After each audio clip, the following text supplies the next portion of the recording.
నాగార్జున సాగర్ ఆనకట్టకు ఉగ్రముప్పు పొంచి ఉందని రిజర్వాయర్ను కాపాడుకోవడం అత్యంత ముఖ్యమంటూ కేఆర్ఎంబీకి తెలంగాణ లేఖ రాసింది. సాగర్ కుడివైపు పాయింట్ నెంబర్ 515, 420, 250ల వద్ద రక్షణ లేదని, సీఆర్పీఎఫ్ బలగాలు కేవలం ప్రధాన డ్యాం రక్షణకే పరిమితమయ్యాయని తెలంగాణ అధికారులు చెబుతున్నారు. దాంతో ఆనకట్టకు చుట్టుపక్కల రక్షణ వ్యవస్థ అవసరమని, ఈ మేరకు చర్యలు తీసుకోవాలని కోరారు.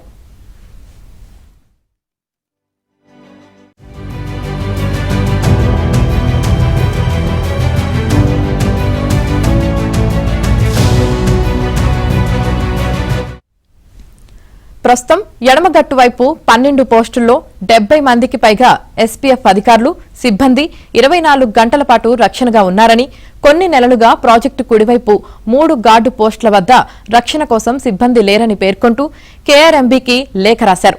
డ్యాం సేఫ్టీ చట్టం 2021 ప్రకారం తెలంగాణ ప్రభుత్వం 2023 నవంబర్ 30కి ముందు, తర్వాత సాగర్ ఆపరేషన్ అండ్ మెయింటెనెన్స్ పనులు సమర్థంగా నిర్వహిస్తుందన్నారు.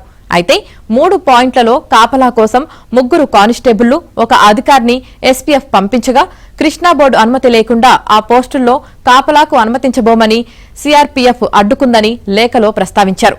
సాగర్కు పొంచి ఉన్న ముప్పు నేపథ్యంలో ఎస్పీఎఫ్ బలగాలు కాపలా కాయడానికి అనుమతించాలని కోరారు.